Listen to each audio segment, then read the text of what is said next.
Version, please turn to John chapter 21. If you are new, we have been looking at the life of Christ in a chronological way for the past almost 3.5 years now. And it has been such a wonderful blessing for us as a church. And this is the second last sermon from that series. God willing, we shall finish the life of Christ next Sunday. And then after the mass migration, we shall go into other things. I have titled my sermon today, Make It Your Ambition to Mind Your Own Business. Right? It's a very provocative title, I know. Very pushy, very aggressive, very big. Something that the Bible doesn't say, right? Wrong. I've actually taken this title from 1 Thessalonians chapter 4, verse 11 and verse 12. There we are commanded, you can turn there now if you want, to make it your ambition to lead a quiet life, to mind your own business, and to work with your own hands. Just as we commanded you, Paul writes. So that you may lead a quiet life and you may have respect of outsiders. So as we go through this text, we will find Peter minding about someone else's business.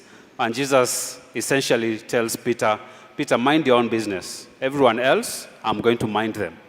So I have titled my sermon, Make It Your Ambition to Mind Your Own Business. Suppose you're there by now, John chapter 21, verse 1. We are told that after these things, which things, the ones we've looked at in the recent past, Jesus appearing to the disciples on their way to Emmaus, Jesus appearing to the 10 disciples without Thomas, then to the 11, of course, with Thomas. After these things, we are told that he appeared again. He showed himself again. This is his 7th appearance. There are about 10 to 12 post-resurrection appearances of Jesus. I have listed 12 for you on the screen. I think one or two of those can be merged, and they may have happened at around the same time, but it's very difficult to decipher that from the biblical accounts.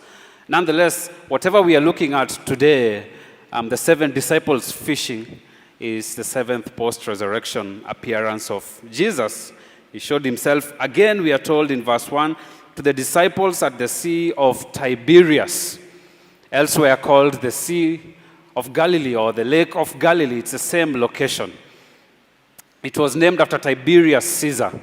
Herod Antipas built a city in that location in around AD 25 and named it after Tiberius Caesar, and it's in his name. And it's the one that John chooses when he talks about the Sea of Tiberias. So there we are told, there were gathered together 7 disciples in verse 2.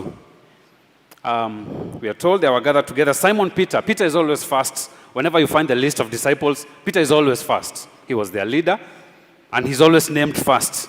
Then others are named. There is Thomas. We looked at Thomas last Sunday. There is there's Nathanael who came from Cana of Galilee. This Nathanael, if you remember, was the one who asked, can anything good come out of Nazareth? The same Nathanael. At Cana of Galilee was where Jesus performed his first sign, his first miracle. Remember that? We looked at it 3.5 years ago, where he turned the water into wine. And here, almost at the end of his public ministry, they are taking us back to the beginning, as if to tie everything together and to remind us where the whole issue and ministry began. Jesus had already told his disciples before his crucifixion, after I am resurrected, go and wait for me in Galilee. So here they are, waiting for Jesus. 7 of them were present together. 4 were not present. We don't know where they were, but there were 7 together. Then Peter, their leader, told them in verse 3, I'm going fishing. I go a-fishing. Now, These are very few words. You know, I go a-fishing, but people have debated what they meant. Did Peter decide to go back to what he was doing before he was called to be an apostle? Or was fishing just a way to keep himself? Was it just a way for the disciples to keep themselves busy as they were waiting for Jesus? It's either or. It could be both and, but I think that would be a stretch. I think it is either or. Whatever the case, Peter decided, I'm going fishing.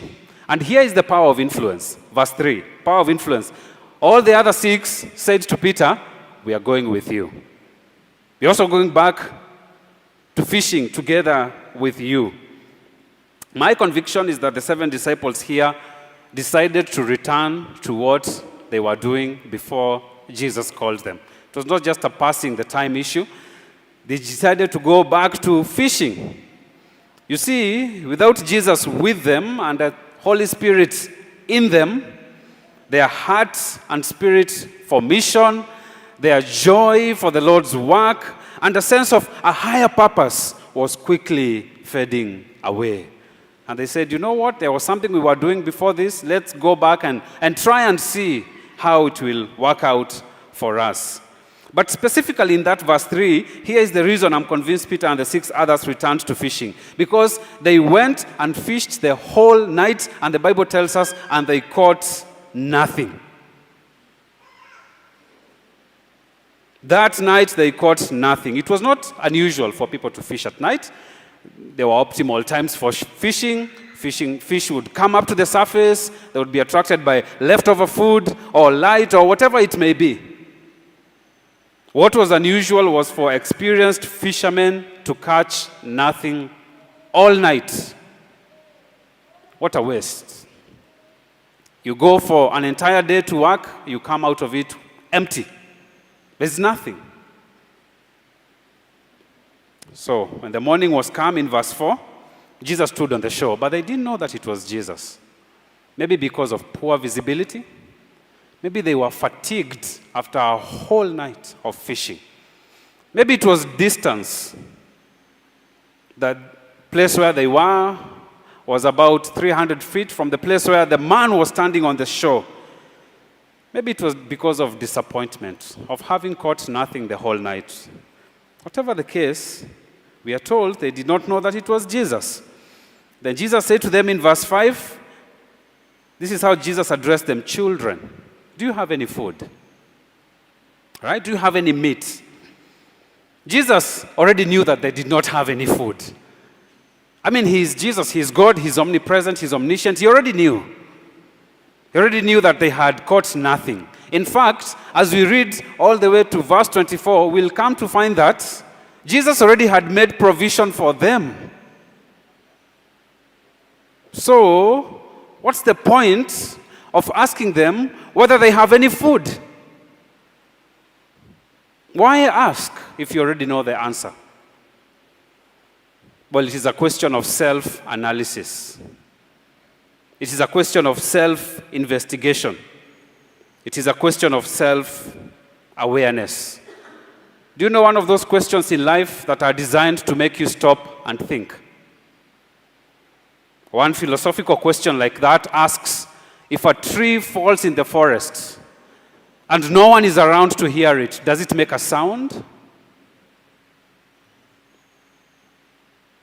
Right? It is designed to make you stop and think and meditate and muse and wonder and become self-aware and so on and so forth. Or maybe with Adam and Eve, after they had sinned against God, and they went and hid. Then God appeared to them and called unto Adam and asked Adam, where are you? All the best trying to hide from God, right? Where are you? Did God know where Adam and Eve were? Yes. It was for themselves. For themselves. So Jesus calls them children. Other places, children can be symbolic for Jesus' disciples. But it is interesting, he calls them children. Jesus uses a word that shows dependence, a word that expresses compassion, and even inexperience. After all, that is how children are. Yet they obeyed him without second thought, without delay, without argument, and without exception. They did not know who this man was. He was hidden from them. We saw that in verse 4.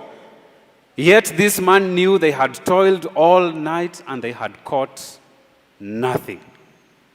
Children, do you have anything to eat? They said, of course not, we don't have. And so he told them, verse 6, cast the net on the right side. Throw the net on the right side. Listen, Jesus always knows what is right. Right? Jesus always knows where is right. Jesus always knows who is right. Jesus always knows which is right. You may, at this point in your life, be struggling to find direction, to determine where you shall go, who you shall choose, what you shall choose, how you shall choose it. Well, Jesus says, throw the net on the right side. Cast your net with me. Throw your lot with me.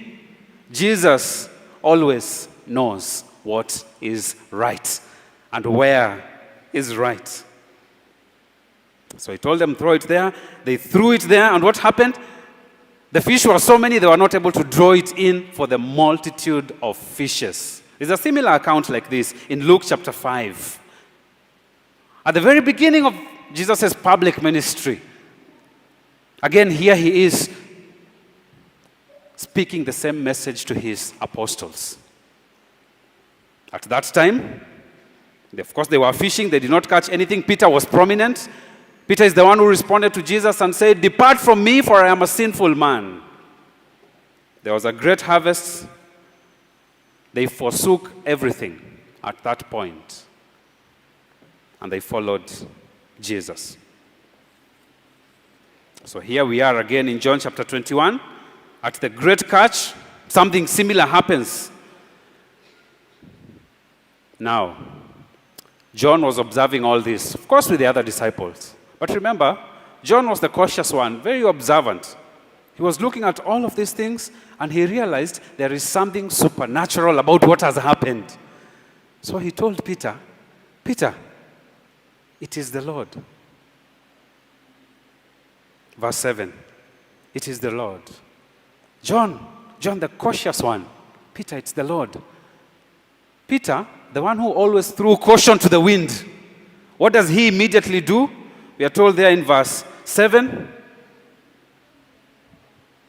he put on his clothes because he was naked, and he dove into the water. Now, I have to explain something. I've put it there on the screen. 3 things to say here. Naked does not mean without clothing, but it means with the inner garments, which in that culture, of course, meant nakedness. In our culture now, so much has changed. But secondly, who does that? Who does that? Who puts on clothes before they dive into the water? It's the other way around. You take off your clothes, normal clothes, you put on your swimming costume, you dive into the water. Why would he put on clothes and then dive into the water? I believe, because of awe and respect and reverence for Christ. Thirdly, and probably most important, Peter missed the Lord. Peter missed Jesus. He left the fish, he left his fellows, he left everything, dove into the water. Remember, this was the same guy who almost drowned. At this point, doesn't matter. He dives in and he swims for about 300 feet. What is that? 100 meters, about 300 meters. He really, really wanted Jesus. This is one mark of a disciple of Jesus. If you have been struggling and wondering, am I a Christian? This is one mark. Even after sinning grievously against Jesus, as Peter did, your desire is for the Lord. Your heart is inclined to him. You want him. Peter wanted Jesus. So, verse 9, the others now came to land. When they arrived, we are told they saw a fire of coals there. And there was fish and there was bread. What they went to look for, they could not find it without Jesus. They could not find it without Jesus. No way. The Lord is the only one who provides. Our experience, our expertise, our connections, our friends, things that we have like boats and nets and our pedigree, where we came from, our family, and so on. All of these things cannot provide. Only Jehovah Jireh, the God who provides. What they went to look for, they could not find it without Jesus. And here is Jesus. He created bread and fish for the 5,000. And for the 4,000, he created food for his disciples right here on the shore. For free. Next to the beach. How many of us love that sight? Next to the beach. Warm, with food, with the air blowing. Enjoyable. No border borders around. No bad roads, no traffic jam for 5 hours. That's how long I spent from Mukono to Kampala recently. None of that. Just next to the beach. This is what they were doing because Jesus made the provision. Because Jesus provided for them. He made fire and a hot breakfast for his disciples who were cold, who were empty, who were tired after a long and unprofitable night. Jesus always knows what we need and what is right for us. So, after providing, Jesus said to them, verse 10, now bring what you have caught. Bring what you have caught. What did you catch? Bring it. Here it is, verse 11. Peter went up, drew the net to land. It was full of great fishes, big fishes. In fact, they counted them, 153. John likely counted them. You know, after all, we are looking at John. John counted them. The cautious one, he needs to know. He's a perfectionist. He's obsessed with numbers. His OCD kicks in. I have to know how many fish do we have. 153. John even notes for us that the net was not broken. There is nothing insignificant in the writings of the scriptures. 153. And these were not 153 mukene. What is it? Mukene. Silverfish. Silver cyprinid. No. These were not that. These were like a big Nile perch. Right? 153 big Nile perches. Not sardines. That is what they had caught. 153 with Jesus, 0 without Jesus. He wanted them to see what they could accomplish with him. Not just as fishers of fish, but as fishers of men. Through the gospel which they are going to preach. And then now he told them, now come and dine. Verse 12. And yet none of his disciples asked him, is it really you? Because they knew. In their heart, they knew. You know, like the way God does something so dramatic in your life, you can't trace how it happened, but in your heart, you know. When someone is lying to you, they are not telling you the truth, you don't have the facts, but in your heart, you know. They are not telling me the truth. They are withholding something. You know. Jesus. Not only knew them, but they knew that it was Jesus. So as always, verse 13, Jesus came, took the initiative, took the bread, broke it, and fed his disciples. This was the third record by John of Jesus' appearance, or the third time that Jesus appeared to a set of his disciples. First to the 10, then to the 11, and now to the 7. This is why we read in verse 14, this is now the third time that Jesus showed himself. You wonder the third time, and here I said the 7th time. Well, that explains why it is the third time. So what followed this was a hot, heavenly, heavy, holy breakfast. Enjoyed by all of them. And then after that, we read in verse 15 to verse 17, something incredible. Which is why we can read the epistles of 1st and 2nd Peter, which is why we can read the Gospel by Mark. We read about the restoration of Peter. How did it happen? Verse 15.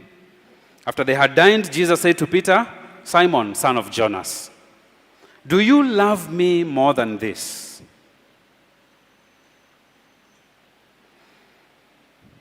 Simon said to him, "Yes, Lord, you know that I love you." Jesus said to him, "Then feed my lambs." Jesus said to him again the second time, "Simon, son of Jonas, do you love me?" He said unto him, "Yes, Lord, you know that I love you." He said unto him, "Now feed my sheep." Verse 17, he said unto him the third time, "Simon, son of Jonas, do you love me?" Peter was grieved because he said unto him the third time, "Do you love me?" And Peter said unto him, "Lord, you know all things, you know that I love you." And Jesus said, "Feed my sheep." Bible students have disagreed on something here. Jesus says words, "Do you love me?" What is Jesus referring to when he asks Peter, "Do you love me more than this? More than these disciples or more than these fish?" Fish representing everything else. I'm convinced that he asked him, "Do you love me more than everything else?" "Do you love me more than these other disciples?" is also very, very probable. Because in Matthew chapter 26 and verse 33, Peter had declared, "Though all men shall be offended because of you, I will never be offended." Not me. Everybody else, all these other men you have called, all these other apostles, all the disciples, anyone else in the whole world, all the 8 billion people, Peter said, but not me. And as you know, what followed was what Jesus had predicted. Peter's disgraceful, harrowing, painful denial, of which he went out and wept bitterly. So the word translated love here, "Do you love me more than this?" and which appears 6 times, is a similar word yet different. 2 distinct words are used for love. When Jesus asked Peter the first and the second times, "Do you love me?" the idea that Jesus had in mind was complete commitment. Are you completely committed to me? Jesus asked Peter. But when Peter responded to Jesus, Peter used a different word. Remember, all this is translated into English for us from another language, from Greek, which is a much richer, clearer, sharper language than English. Peter used a different word, a word which we use generally for love. As a man will tell a woman, as a woman will tell a man, as a parent will tell a child, "I love you." A general word for love. Until the third time when Jesus used the same general word which Peter used. As if to tell Peter, even that kind of general love which you claim to have for me, you cannot achieve it without me. So of course, we know in each instance, Peter said, "I love you, I love you, I love you." So then Jesus told Peter, "Since you love me, feed my lambs. Tend my sheep." In the Bible, the word feed is metaphorical for governance. Used metaphorically for governance. Almost every kind of governance, actually. Of course, in this context, in this passage, spiritual governance is meant, particularly to shepherd, also known as pastoral care. A pastor is, of course, called a shepherd in the Bible in so many ways, even in many of our languages. Right? I think it is in Luganda, is it? Where the person is called Musumba. So I like to call Arthur Musumba Murungi, Arthur the other pastor, because, he's Arthur Murungi, so I think he's the good shepherd. In Kiswahili, it is mchungaji, one who tends, cares for, feeds the sheep. A shepherd must have sheep. There's no other way. If all of a sudden I leave this work which I'm doing now and go and do something else, you can no longer call me a pastor. I don't have any sheep. How can I be a shepherd without a sheep? I'm something else. Feed, shepherd, pastoral care, feed. Not a boss, not a CEO, not a master, but a shepherd The word that is used here, tend, is even more connected to shepherd. In the Bible, such as the Good Shepherd passage in John chapter 10, we find this very word overlaying the English word pastor, one who tends. So Jesus says, feed my sheep, right? Tend my lambs. You know, it is very interesting that Jesus uses both lambs and sheep. I am sure if you asked Peter, I'm sure if you asked any of the apostles, any of the pastors today, they are very happy to take care, to tend for lambs. Lambs they're nice to look at. They are small. They listen. But sheep are very hard-headed. And Jesus here says both. Not just the lambs, but the sheep. Not just the easy ones, but the hard ones. Not just the soft ones, but the hard ones. He tells Peter, do the work I have called you to do. Did Peter understand the message? Yes. Because when you read 1 Peter chapter 5, Peter spoke these words. The elders, the shepherds, the pastor who are among you, I exhort, feed the flock of God which is among you. Right? Being examples. Taking the oversight thereof, not by constraint, not willingly. And then he talks about the chief shepherd. Because after all, even the under shepherd, like Peter, was also a sheep. There is only one chief shepherd, Jesus Christ himself. It is from him that every apostle, every pastor derives his delegated authority and governance. We are all under Christ. And Peter understood that very, very clearly. I don't know about you, but before the Lord called me to be a pastor sometime in 2012, one of my greatest delights was my pastor. And that office which he had, I think it saw my visits more times than he wanted. Maybe I was the cause of his prayers to God. God, can you just put this person away a little bit? But I really valued my pastor. That's the point. I bombarded him with questions. Especially when I was a new believer, I'm reading about issues in the Bible and I don't have answers. So I would go to my pastor and ask them, these people who are speaking in tongues, Pastor, tell me, I want to speak in tongues today. Now, what is holding me back? And Pastor, why did you wait for a few months before you baptized me? Why didn't you baptize me immediately like the Ethiopian eunuch? But I wanted to know. And it was my pride and joy to know that I have a man who God has put to take care of me. I still miss that until today because I'm a reluctant pastor. So I miss that a lot. It's such a wonderful, wonderful blessing. And Peter understood it. But I also want you to note, Jesus is very clear here. Jesus says, my sheep. Right? Not just everyone. Did you notice that? Feed my lambs, feed my sheep. John chapter 10, Jesus said, my sheep hear my voice, I know them, they follow me. Not everyone hears the voice of Jesus, but my sheep, those are the ones he tells Peter, feed them, nourish them, tend them, take care of them until I return. And Peter got the message. I want you to see 7 quick things from this. From the words of Jesus to Peter. First of all, Jesus wanted to make it abundantly clear that the primary motivation of any servant, any shepherd, any pastor must be the love of God. For Peter to fulfill his apostolic calling, his overriding, all-encompassing, overwhelming motive must be the love of God. Number 2, Jesus requires complete commitment from his disciples. The love of Jesus must be above everything else. Again, we've seen that over and over and over and over again, even above the love of wife and children and husband and parents and so on. Above everything else. Number 3, I want you to notice that the heart of any pastor should be Christ-centered, with an uncommon devotion and love for the Lord and for his church. After all, what Jesus said to Peter might as well apply to anyone in ministry.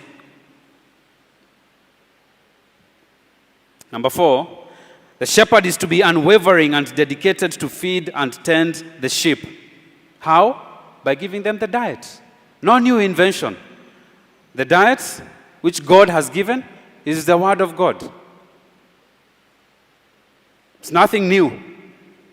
His primary work and responsibility is feeding the sheep of God by preaching the gospel, by offering biblical and pastoral counseling, by visiting, by teaching, by nourishing Christ's sheep, and so on. So Jesus makes it very, very clear to Peter what he is to do. Number 5, I want you to notice that God keeps his promise. In Jeremiah chapter 23, in Ezekiel chapter 34, God promised that I am going to send a shepherd, Jesus, and other shepherds and the shepherds under him to take care of my people. Because it grieved God that his people were like sheep without a shepherd. It grieved him. It's a daunting responsibility. John Calvin said that the pastor ought to have 2 voices, one for gathering the sheep and another for driving away wolves. Jesus tells Peter, this responsibility I am now placing on you. I want you to notice number 6. Jesus said this to remove the weight on Peter's mind and heart. Peter had denied Jesus 3 times in quick succession. Now 3 times in quick succession, Peter is restored. When Jesus commissions him for the apostolic ministry and provides assurance for his leadership role. Peter is forced to grieve, to be in pain, to be in distress by the questions of Jesus. And by that, he's going to see himself based on what Jesus says he is and what Jesus commissions him to do. Oftentimes, the shame and guilt of our own sin and our own failures causes us to see ourselves in the light of our own failures and sinfulness and shame. And it is often so hard for people who have sinned greatly, like Peter did, to believe that the Lord really loves them. No, he cannot. Not after everything I have done. And you see Peter struggle because Peter can't believe it. Yeah, you know I love you. Yeah, you know I love you. It takes great convincing at times. Oftentimes, I would say, for most of us, to really accept that God has forgiven me and God loves me as if I never sinned. You know what is the key? It is thinking about what Jesus has done. Because he sees us through the work of Jesus. He sees us through the life of Jesus, through the atonement of Jesus, a perfect sacrifice. And when he looks at his son, he smiles on us. Because we are washed, because we are clean, because we are his, we belong to him. And he loves us. And that is what he was stretching to Peter. I love you. Therefore, do my work. This is also written for us so that we can accept the writings of Peter as an apostle in his apostolic authority. Otherwise, we would have asked, this guy sinned greatly. I want you to see, number 7, that no messenger of Christ can truthfully and faithfully serve the Lord and the church and fulfill the work of feeding and tending the flock without looking above and outside of himself. I'm telling you now, it is impossible. If you look within, if you look around, you cannot fulfill the work of feeding and tending. The calling itself is high. The work itself is difficult. And Jesus knew this when he was telling this to Peter. People are usually unteachable. They do not want to hear the hard truth of the Bible. Attitudes of the heart are dangerous, right? We pay your salaries. We employed you. We support you. We can cut off your support. There are more comfortable places. Peter, if you do not do fill in the blank, then I am going to fill in the blank. The sheep threatening the shepherd. Even leadership experts will tell you that the real test of any leader is leading a team of volunteers. People who are not volunteers, it's easy. You can hire and fire any day. Oh, try and lead a team of volunteers. Now that Maxwell and others will say, this is the true test of any leader. There is lack of appreciation, little or sometimes no pay, support, or compensation. Those of you who have been missionaries know this. Above that, you will be answerable to God one day for what you did or did not do. There is lack of respect. Personally, I've been told, Pastor, I can do what you do. I can just pick up a Bible on Sunday morning and preach. That's all you do the whole week, and we pay you. Very, very interesting comments that you get to hear. And Jesus knew that Peter will face this. There is severe discouragement. I've faced that numerous times. And others have who have been in ministry. Not to mention the constant and ceasing attacks of the devil. Every single day. So Jesus, talking from a prophecy from Zechariah chapter 13 and verse 7 says, listen, if you strike the shepherd, then the sheep will scatter. So what does Satan always do? Go for the shepherd. Go for Peter. Go for the leader of the pack. Strike Peter, and the other ones will say, okay, if Peter is so demoralized, he's going to fishing. What about us? We shall also go to fishing. So, how will a pastor, how will a gospel missionary, how will Peter, an apostle of Jesus, how will any messenger of God overcome all of this? One can easily say, you know what? I don't need to take all of this. But you see, this is what differentiated the apostles which Jesus called from the rest of us. Okay, from most of us. For them, Jesus made sure that they forsook everything. Some of us missionaries, pastors today and so on, we may think, you know what? Even if they don't want me, I have my garden, I have my property, I have my family, I have things I can go back to. But the first thing Jesus stripped from all of these people when he called them was that he took away everything. So that there was no turning back. There was only going forward. And Jesus knows this when he's telling this to Peter. What would keep such a person going, brothers and sisters? What would keep such a man going, such a woman going? The love of Christ alone. This is why Jesus wanted to cement it in Peter's mind. Do you love me? Because Jesus knows what is going to come in the months and the years ahead. What would keep such a person going is written for us by Paul in 2 Corinthians chapter 5. The love of Christ constrains us. Not even the love of the ministry, not even the love of family, not even the love of missions, not the love of any of this. The love of Christ must be first and foremost.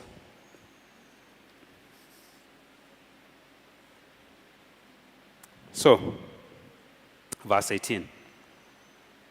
Jesus says, now turning to Peter, after making sure that this message has sunk in his mind, he turned to Peter and he told him, verse 18 and verse 19, about how Peter is going to die.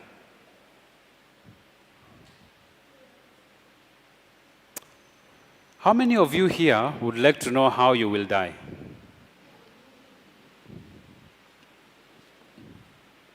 Okay, I see one hand, I see two hands, maybe 3, 4, right? 5, 6. Well, you guys not very many hands.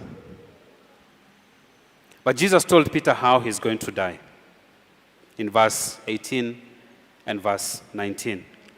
And from that moment on, Peter knew that his die had been cast. 30 years later, he would die. But can you imagine from that moment to 30 years after that, waiting for it? Jesus says, this is how you will die. You shall stretch forth your hands. That is symbolic for crucifixion. And we know from church tradition that Peter was killed by crucifixion under the Emperor Nero. Of course, he said, no, I will not be crucified like Christ, right side up. Crucify me upside down. Your hands shall be stretched, Jesus tells Peter. But your death shall glorify God. He shall follow Jesus in a path of suffering, which would lead to death. And this is something that all Christians need to be prepared. Most of us now live very comfortable lives.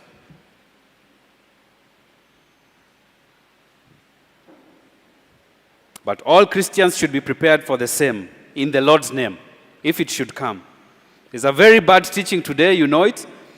It says that we must never suffer. Never. In fact, there's a song like that. Me, I no go suffer. You know it? I no go beg for bread. It's horrible. It's bad. Don't sing it. Even in the gym, don't sing it. Because nowhere does God promise that. There are many words we have heard from Jesus. We heard them from the apostles. See this in 2 Timothy chapter 3. All that will live godly in Christ Jesus shall suffer persecution. Not may. So Peter listened to that. Then verse 20, he turned around and he saw the disciple who Jesus loved. And then he asked him in verse 21, "And Lord, what shall this man do?" Okay, what about this fella? What is this? What is this? Is this jealousy? What do you think? Is this envy? I don't think so. Maybe it could be, maybe. Peter must have been soaking in what Jesus had said about his own death and suffering. And then he looks at John and wonders, Jesus, if my end and my life is going to be like this, what about this guy? Maybe because of his deep affection for John, he wondered, okay, strong things have been spoken about me. But this is the disciple who Jesus loved. So what about him, Jesus? What about this man? Peter was the disciple who loved Jesus. John was the disciple who Jesus loved. So what about him? Whatever the case, Jesus said to him in verse 22, "If I will that he tarry till I come, what is that to you? Follow me." In other words, as I said at the very beginning, mind your own business, Peter.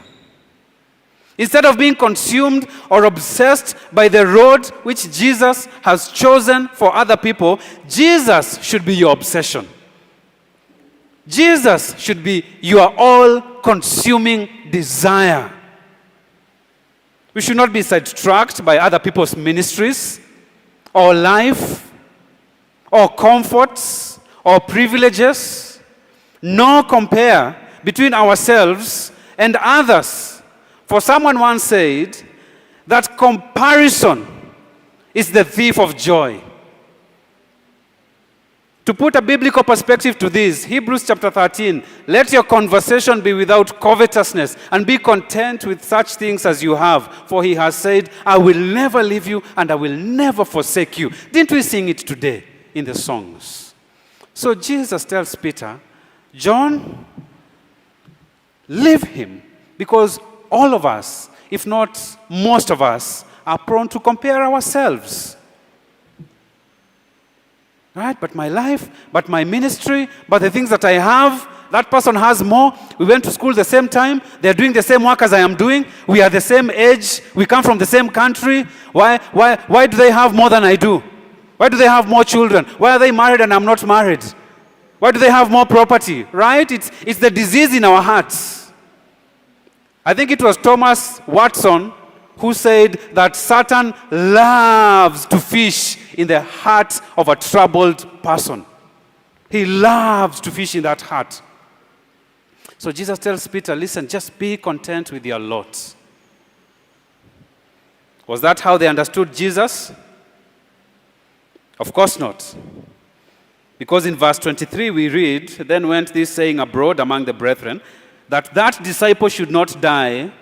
Yet Jesus said not unto him, he shall not die, but if I will that he tarry till I come, what is that to you? They misunderstood it. Now I want you to remember that John is writing about himself. John is writing about himself. Do you know how hard it is to write about yourself? You need an unusual level of humility. Very, very uncommon. You need extraordinary grace, total truthfulness, and careful choice of words. And yet John achieved this in this very verse, verse 23. How did he achieve it? By correcting the errors of his fellow brothers and sisters with love, dispelling rumors that Jesus will return before one disciple died, and aligning what Jesus taught about his kingdom and his return with a correct understanding of Jesus' words to Peter. John achieved that. So, make it your ambition. Martin, make it your ambition to lead a quiet life, to mind your own business, not to compare. Also, it doesn't mean not to care, but to say, you know what? The Lord has given me my lot in life. He knows that I can bear it. He wouldn't have given it to me if I couldn't have borne it. He knows that I can bear whatever he has given to me. Therefore, instead of looking to what others have and I don't have, I shall look to the Lord and his love for me. What does Romans chapter 8 says? He who did not even spare his own son. Can you imagine that? How shall he not graciously, alongside him, Jesus, give us all things? So Peter, follow me. Whatever I have planned for other people, that is between me and them. Do you feel like this is settled in your mind? I have a second manuscript I can pull out. No? Good. Take a few minutes to reflect on this.